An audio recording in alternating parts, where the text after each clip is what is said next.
introduction will be limited to 5 minutes each candidate. Leon, you are free to make your opening statements. My name is Leon Noble. I'm a Libertarian of a few months. I'm told every day I'm not a real Libertarian though, so don't hold that against me. Or hold that against me, I guess. I don't know. Depends on who the audience is. On that note, I did not find my political home for the duration of my adult life. And it's not one of the best worlds to be in, but if we can determine that our own life and our own world should be governed by our own selves, then that's really not a big issue. That being said, there's going to have to be some limitations to what happens. But specifically, the reason that I am running for governor is because I believe that that is the only point in our current system that can restore balance at this point in time. We do need candidates in other positions in the state government, but the governor is where the buck stops, and the buck doesn't stop often enough. For that specific reason, I'm running for governor so that I can bring balance to Oregon. I'm not going to ask anybody for their vote though.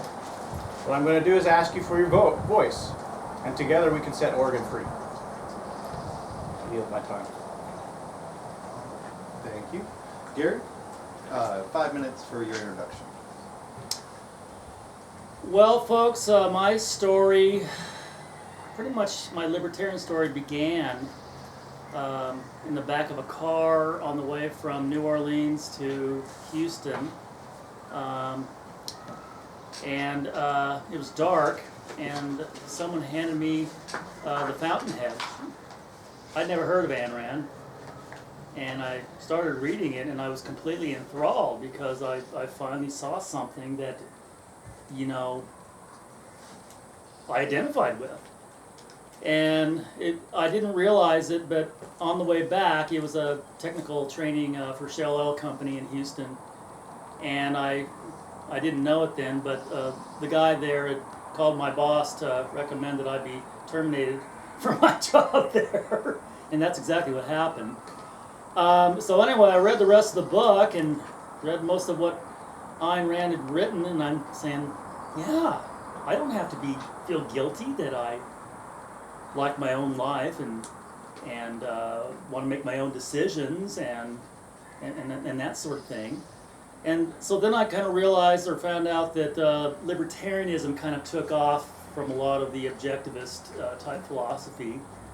So I started getting involved with the Libertarian Party, and I made my way back to Oregon in the 1996. In 1997, and I got involved with the Libertarian Party of Oregon, and eventually became VP of the party in, I think, year 2000. I ran for office Metro and lost. Then I went back to Houston to work for a couple years and joined the Libertarian Party of Texas, ran for U.S. Congress, and because a Republican was not in that race, I managed to get 12%, even though I never set foot in the district and never really did a darn thing because I got a job back in Portland. So I came back to Portland in 2000 and actually focused on my career and my marriage and eventually family, but because of a divorce in 2016, I decided to get active again in the Libertarian Party. I've run 3 times since state rep. I ran for U.S. rep against Earl Blumenauer a couple of years ago, and last year I ran for U.S. Senate against Jeff Merkley. Learned a lot of things. I have tried my best to figure out how to become significant in all my races. but failed miserably, just like about every Libertarian candidate over the last 50 years and across the country. I've said a lot of things about that, and the real message there is, I don't want us to lose. My point isn't the Libertarian Party. My point is creating a libertarian society, and that's just not happening. We are a disaster. We have to wake up and figure out what we're doing wrong, what we really need to do right, so that we can become significant and actually change our country. Because I see our country, in a train wreck real soon, and it's going to be a disaster, and we got to do something about it.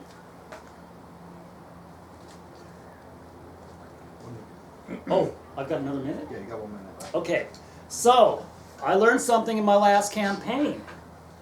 I kind of realized at the end there that, I have a kind of a colorful background, and I can give you details about all these different aspects, which I thought a reporter would say, ooh, what an interesting candidate. I think I'll write an article about him.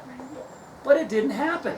Even though I sent emails to every reporter of every major newspaper in the entire state and every TV station, not one person replied. Why is that? And I kind of figured it out at the end. It's because they have a boss who has a publisher, that 1% who's the owner, who owns that newspaper TV station, and they said, you are not to write an article about a libertarian. I didn't have a chance. That's my theory. So how do we get around that? And how do we get around the fact that no libertarian is going to donate any money or any of their time, because it's going to be a total waste? That guy's going to go on 0.5%. Why am I going to give up anything of myself to help that candidate? Because it's not going to do anything.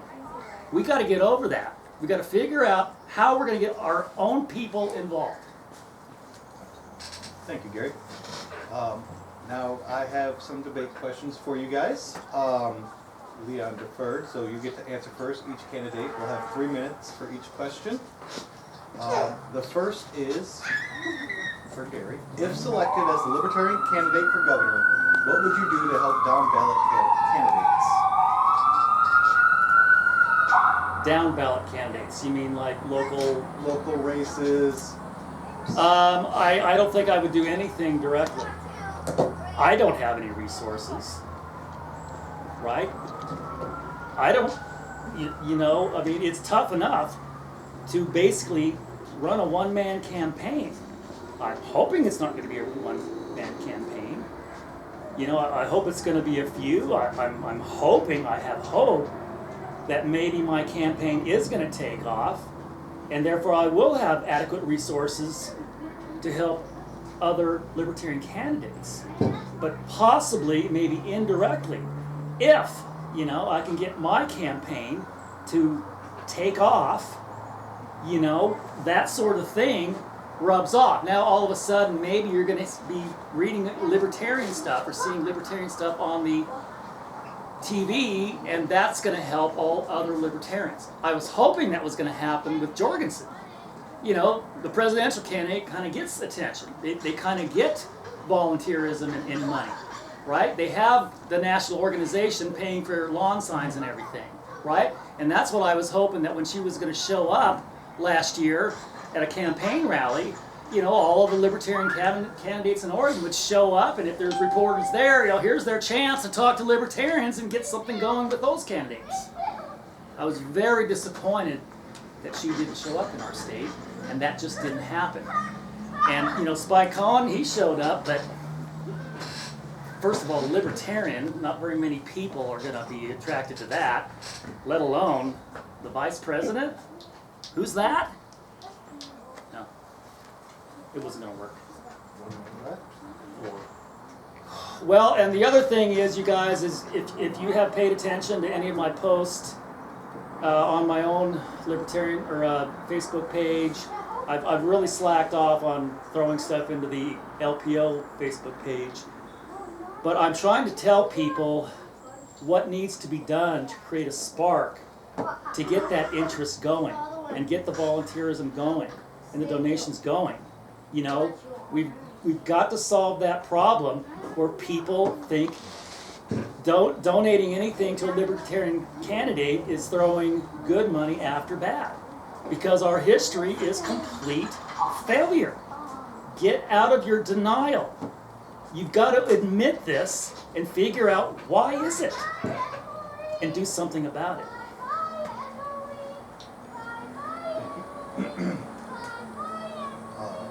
Leon, same question. If selected as the Libertarian candidate for governor, what would you do to help down ballot candidates? Well, I'm going to start off by pointing out that I'm already doing it. The problem with a statewide candidate, if they're not running as part of a group effort, they're not showing that they have support behind them. As a result, the people don't want to talk to them. We have I have several things going on.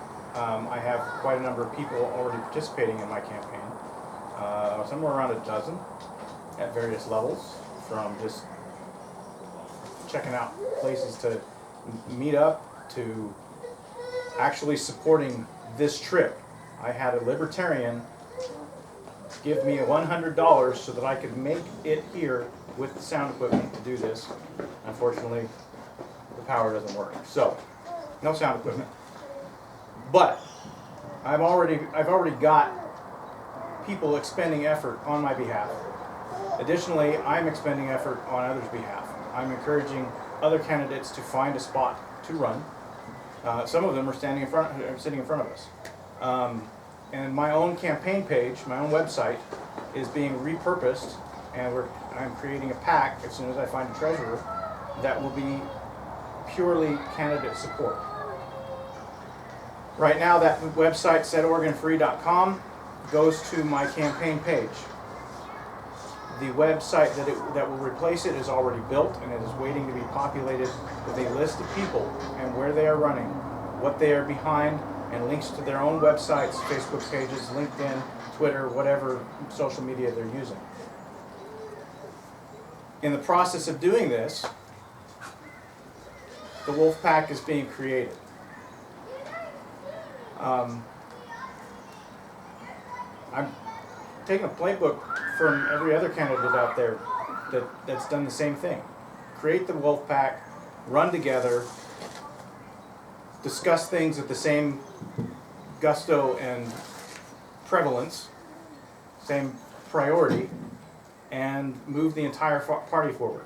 Additionally, I sit on the board of the Lincoln County Libertarian Party affiliate, and you're all welcome to come to a meeting tomorrow in Toledo. Feel free to let me know if you want to come. But I helped form that, and I made it a priority to get that working. And I've stated publicly that affiliates are the way to go. That's how we're going to build our party. There is no ifs, ands, or buts about it. If there's not a local contact, you're not going to get much interaction. Thank you.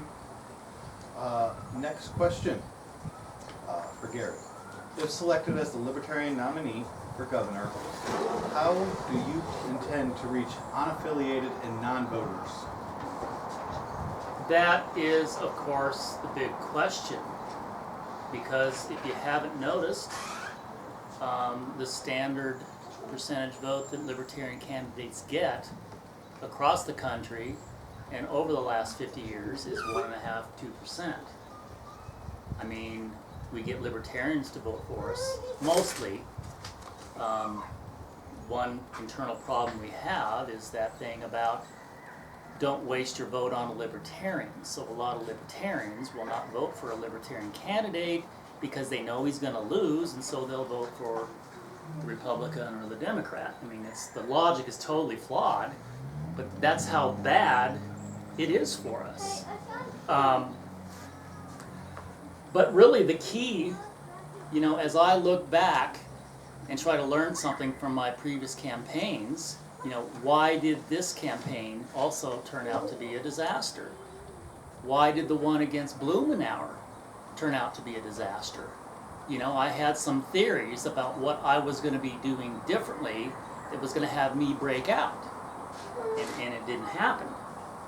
But I think the real key here is libertarians, and how, you know, how much apathy we have of the 22,000 libertarians in this state.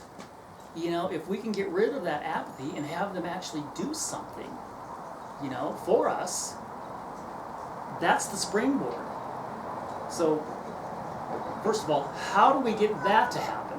If we can get that to happen, you know, and we start making some noise, and, you know, reporters and other people can't ignore us anymore, then we're out there. And people will read about us, and maybe we'll have a chance. I have some very specific things that I'm trying that's different. And as you might know, I'm really kind of like questioning, you know, other candidates and typical libertarian stuff and activities that has proven not to work in the past. So I'm not going to do that stuff. I'm going to try something new, because at least that might have a chance of some kind of success.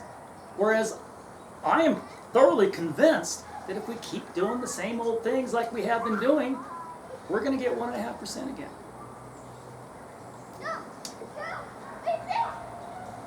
You have 15 seconds left if you want to add anything. So basically right now I've decided I'm running my campaign through my personal Facebook page, of which I think I have about 70 libertarian friends who apparently believe maybe the same things that I believe in, and, you know, understand me, you know, and so hopefully through them they'll be doing reposting of stuff and having things go viral, especially to the LPO Facebook page, which has 1,500 members. That is the springboard to the public, the general public. Thank you, Gary. Leon, if selected as the Libertarian nominee, how will you reach unaffiliated and non-voters?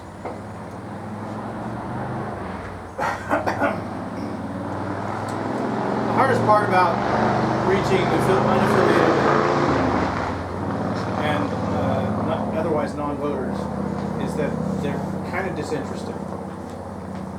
But at the same time, they also want to be just left alone.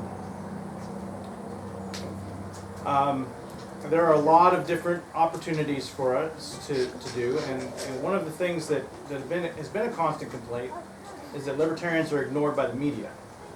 Now, I did some checking, and I found out the reason libertarians are ignored by the media is because they don't buy advertising. And as a result, there's no one willing to talk because there's no money behind them. The first thing that we're going to do is exactly that. We're going to find Oregonians that want to go ahead and put their face and their voice out, and we're going to produce a series of advertisements and put them on the air.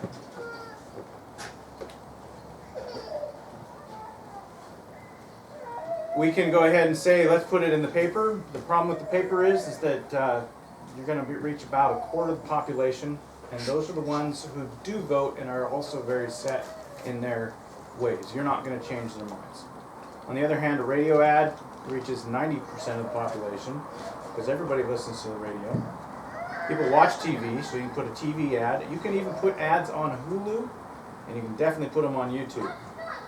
And if all we're doing is producing ads, it means that we can put a lot of stuff on YouTube for free.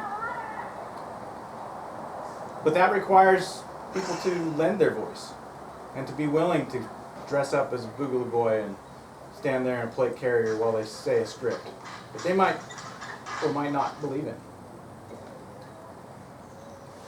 It's going to require some people to talk about things that are hard to talk about.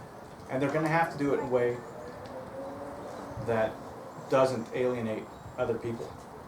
They're going to have to do it soft. They can't go hard all the time. We can meme until doomsday, But until we actually start a conversation and hold it, we're not going to change any minds. I'm already doing that. One of my favorite arguments is defunding the police. I love the idea of defunding the police. And even Spike Cohen went on national TV and agreed with me.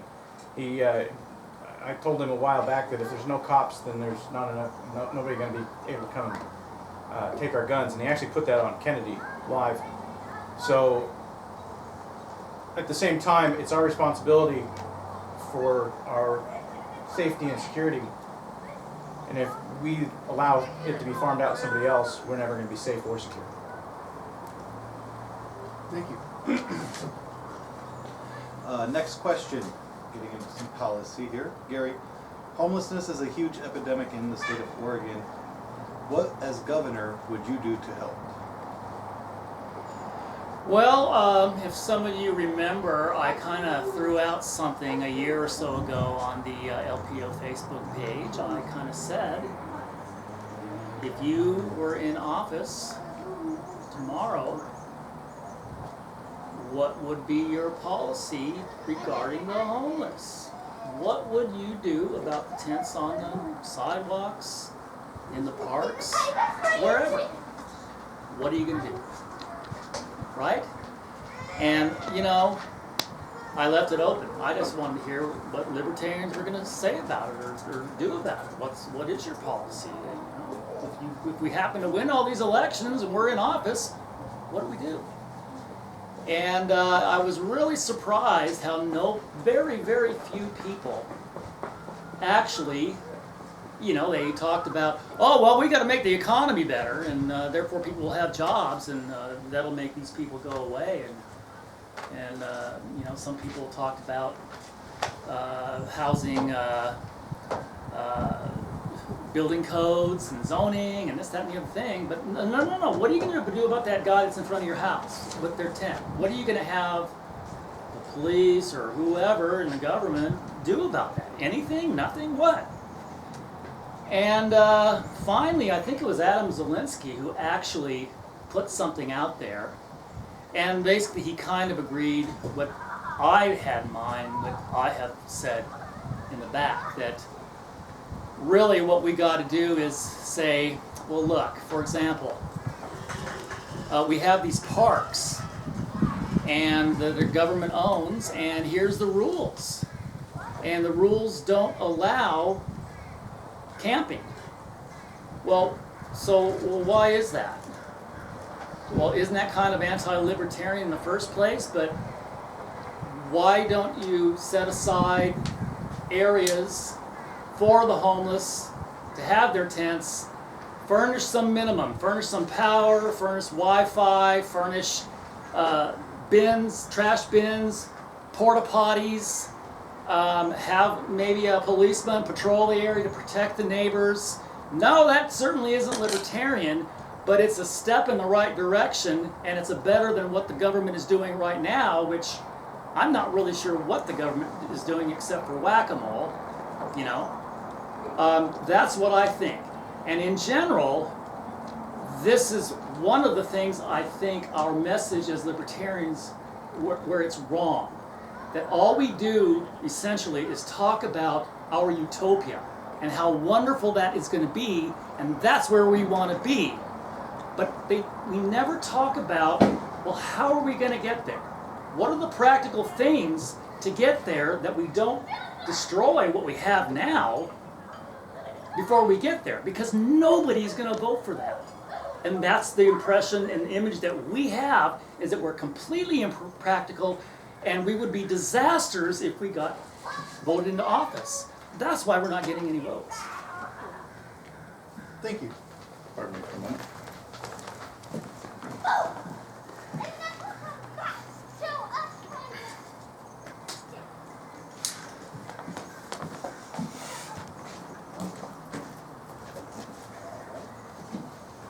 I'm assuming you're going to have the same question for me. Absolutely.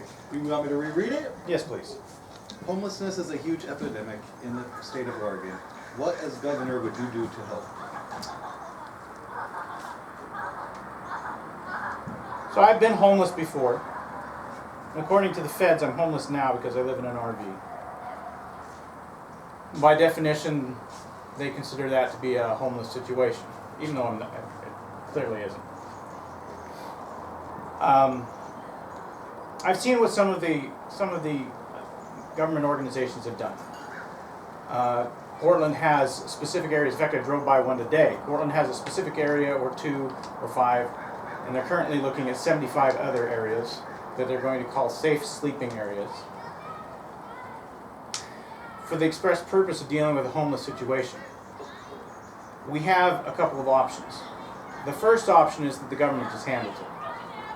We all know that government doesn't spend our money very good. They don't have anything good about what we're supposed to be doing. They're not very good at doing their job. There's a lot of waste involved. The other option is that we allow philanthropy, but government has also gotten in the way of philanthropy. You're not supposed to, in some places, like Lincoln City, Oregon, you're not supposed to hand money to a person on the street from a car.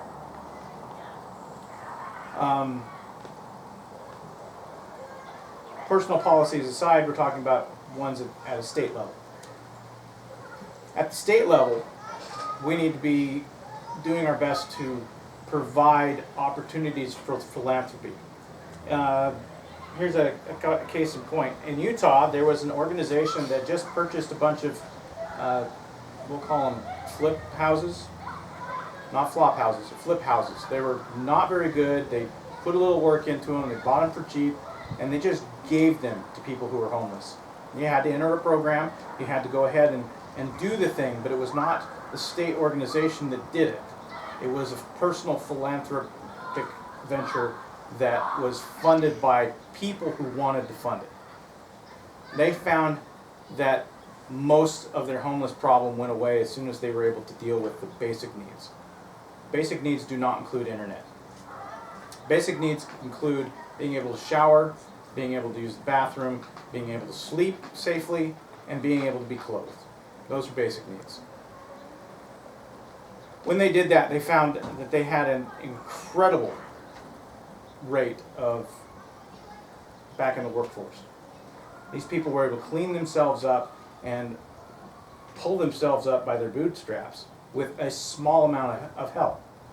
When the state looked at it, they realized that it cost about $60,000 per person, where they were spending upwards of $1 million per person dealing with the homeless problem. All right. Thank you, Leon. Next, final question before we open it up for Q&A from the audience.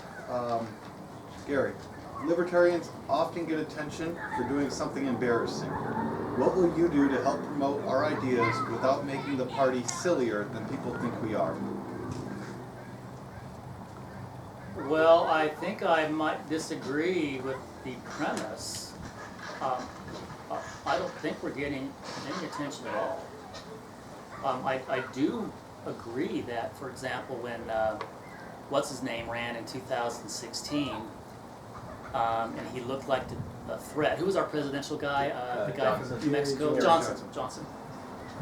You know, I mean, they were just waiting for him to say something and get a gotcha moment, and it was about Aleppo, if you guys remember that, right? My first response is, or would have been, if I was on camera, was, I don't care about Aleppo. Why should we care about Aleppo? You know, we're a sovereign country here, right? It's none of our businesses. Why are we being taxed to maybe do something about Aleppo? But, you know, he kind of didn't know much about Aleppo or Syria. And so, God, if you remember, that night and the following weekend, every single national news showed that embarrassing moment, and it was even on the late night, you know, talk shows.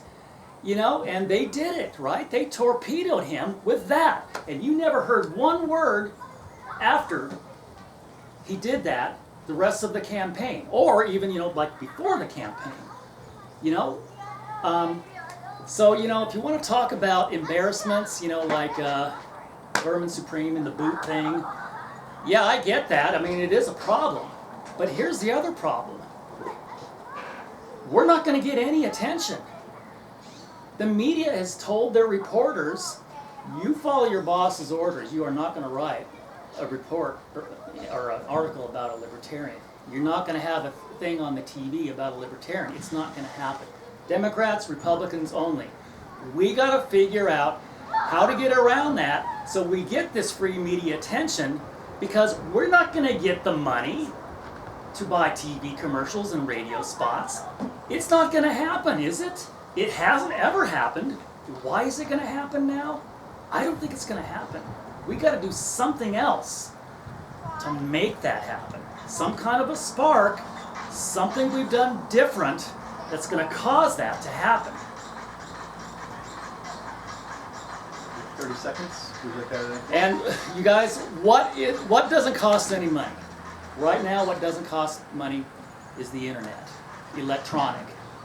And where do we have a base? Where do we have a source? Well, the biggest source that we have is the 1,500 people on the LPO Facebook page.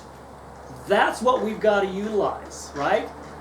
There is people ready, hopefully going to be willing and able to get our message out to their friends that aren't libertarian and the general public. Hopefully something goes viral, and to do that, it's going to have to be something that borders on embarrassment or absurdity, or something like what I have been writing on my Facebook page for the last year or two. That's what I'm trying to do. Thank you, Gary. Leon, same question. Libertarians often get attention for doing something embarrassing. What will you do to help promote our ideas without making our party sillier than people think we are? Well, you know, I think part of the problem is that the entire platform has been obfuscated by the memes and the fact that there is no plan.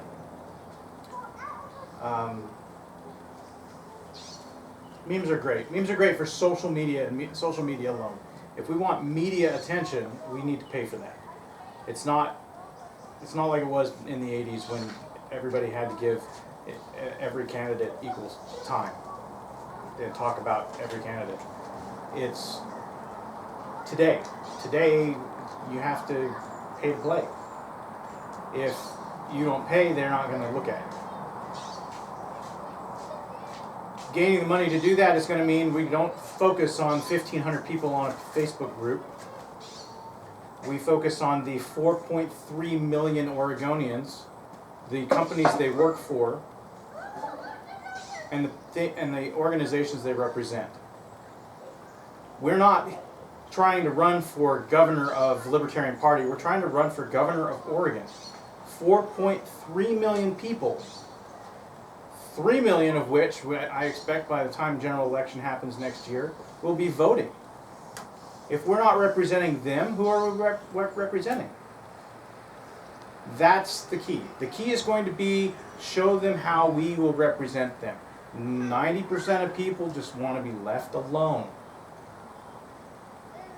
All we have to do is say, look, liberty is about keeping ourselves, keeping our neighbors, our families, and being organized in a local level so that we can spend that time making our lives better.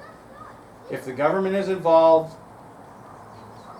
and we have to jump through hoops just to live, there's a significant problem with our lives.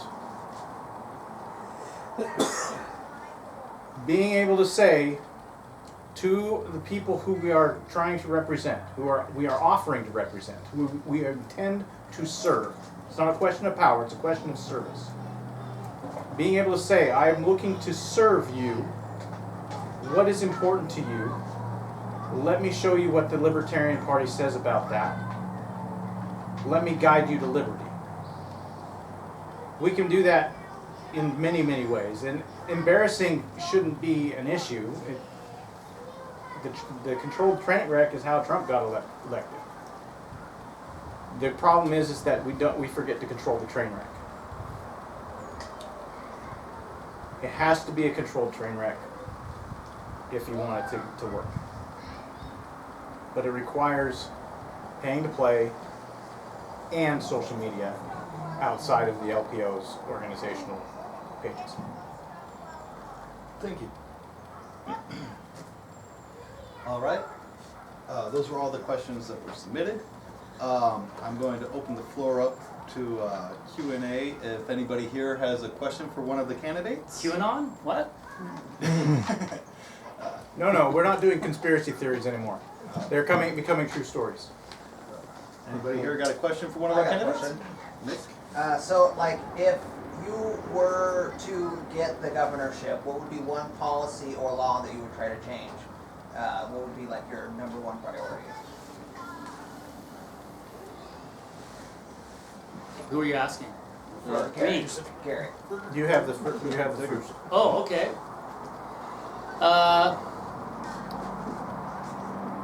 Well, you know, there's very little things that I agree with Governor Brown and her policies and what the state of Oregon is doing. So it's really hard to come up with the worst one that I want to correct. But I think, you know, as far as a long term and that can be accomplished in the short term, I say can, is we need to privatize our public schools. We need to go to a system where, you know, I know this isn't libertarian, but it's on the way to our utopia. But for now, so that we can get parents to vote for us and other people too, is we say, look, we're not going to be sending the money to the schools and the administrators anymore. We're going to be sending it to the parents as vouchers, education savings grants. And therefore, they will be able to choose what school to go to. And all of our schools would be privatized. And therefore, they would have to cater to the public's values, because the parents want to pick a school where their values are going to be offered and their kids are going to be influenced by those kinds of values. Not politicos that have gotten onto the school board and is going to say, here's what the government says you should start believing in, right? And what that also means is that religious-based schools are going to be able to get voucher money. You know, I understand the First Amendment. I'm a very strong proponent of the First Amendment. But what that doesn't mean is that the government can say, well, basically we're going to run our schools without religion, right? I don't understand really why we say the First Amendment disallows government vouchers and taxpayers' money going to religious schools. I don't think that that is a consistent thing with our Constitution. So when that happens, what is really missing right now is competition in our schools. It's a monopoly. It's a government monopoly. So private schools can go bankrupt if nobody wants to send their kids and their money to that school. So they've got to listen to the neighborhood and the local people. This kind of competition is going to create efficiency also. Now, I was on the David Douglas Budget Committee before those political people ousted me. Even though I admitted I was a libertarian, they saw me running for office on their ballots. I said, look, this is not appropriate here. My function here is to make sure that the money is being well spent and to approve the budgets that are being put forth in front of our committee, right? But they still didn't like me on that board. They had to get rid of me, and that's exactly what they did. We're not going to have that anymore, I hope, with the private system. They will have to answer to the public, or they go bankrupt and they lose their jobs. That's what's going to cause the teachers to perform better and the schools to be run more efficient and to reflect the values of the parents and children, and people will have the choice to say, no, no, no, no, I want to send my kid over here, and be able to do it and put their kids in a good school without having to buy a house in that district. That's what I would be a strong proponent of. Thank you. Same Leon, I question. had the same question for you. Oh, mine's simple. I will work to make this Constitution carry state, because without security, nobody has anything else. If you cannot be able to get safety and security, it doesn't matter how educated you are. You're still dead. We just had a recent, I'm going to call it stupidity because I don't know what else to call it. We just had a recent stupidity where they slammed through Senate Bill 554. The House then gut and stuffed it so that it included a bunch of stuff that wasn't enforceable by any means. Like, if I take it off when I'm at home, I have to lock it up into a secured lockbox of some sort, or my vehicle. And they also made it so that anybody that had a semi-quasi government role could make a policy without regards to its limits. So if the DMV decides they don't want guns within 1,000 feet, everybody's suddenly a felon who loses their gun rights. There's a lot of problems with that. Number one, there's only 8,000 law enforcement in the state. They can't be everywhere at once. And when you do need them, they're minutes away. But you got seconds to deal with the problem.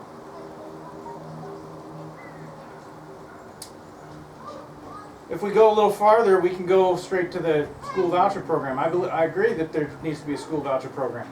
But I also understand that there are other options. Over in Lincoln County, we have 2 charter schools. My child is on the list for one of them to start kindergarten this fall. I'm not happy with the schools in Newport because they weaponized 4th and 5th graders to enact a plastic bag ban before the state did it. Had them picketing during school hours in front of City Hall. And they tried it in several cities. It bothers me that teachers are activists. They should not be talking about those things. They should be giving the information and doing it as neutrally as possible. I grew up that way. I didn't know whether or not my teachers were Democrats or Republicans or Libertarians or whatever. All they did was give me information and let me decide. Those conversations were better at home. Thank you. Any other, Timothy? What would, just kind of the titles, what are the top 3 policy issues you would campaign on?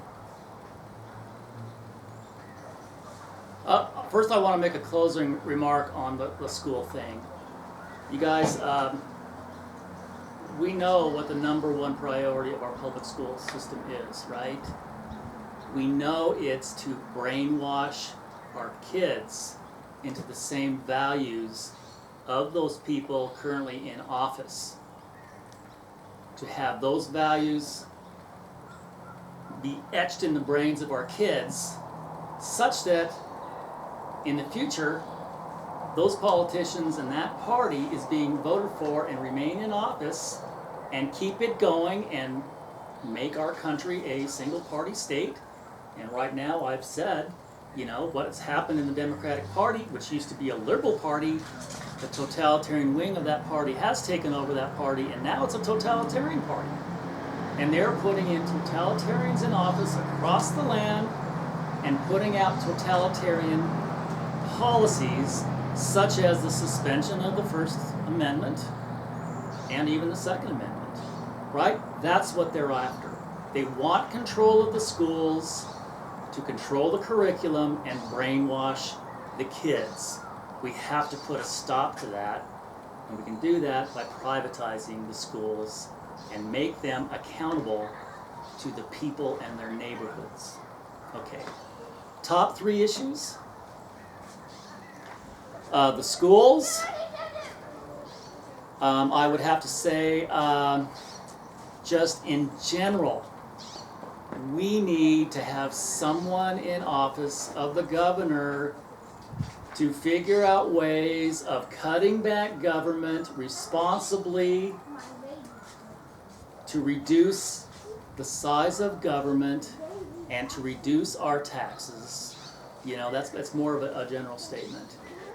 And the third most important, and well, I have been an advocate for quite a few years now of going to a transaction tax system rather than our income tax system and other kinds of taxation. I realize, you know, taxation is against libertarianism, which I agree with, forced taxation. However, what we really need to do right now is not suddenly go to a lurch to our libertarian utopia. No one's going to vote for us to do that.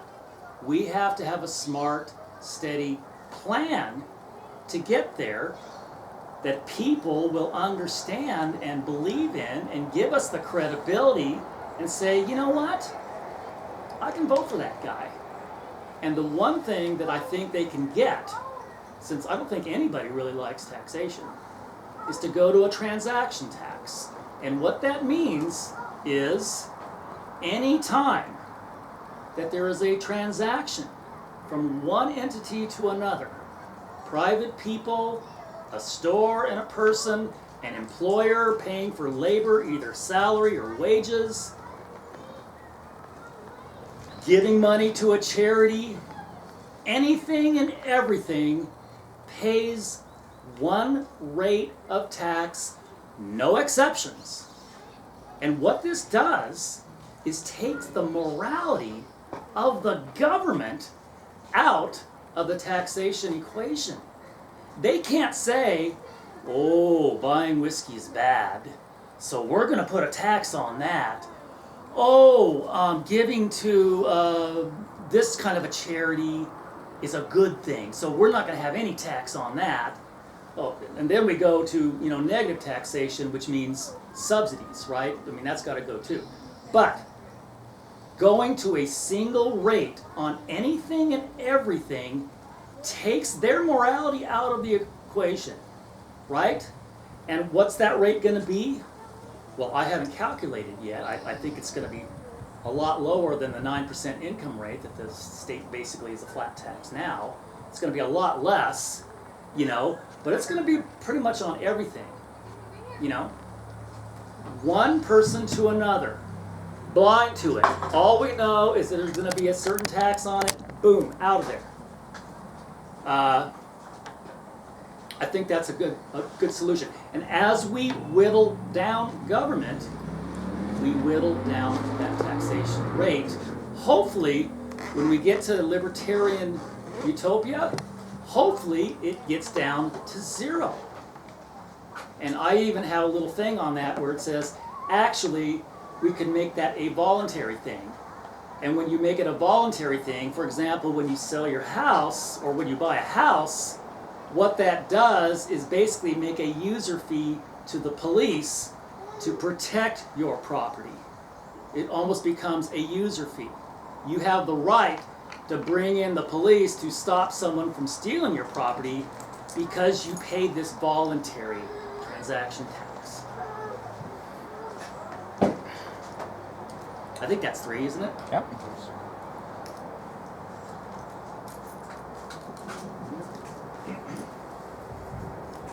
You push the red button. If it's not on, it's not on.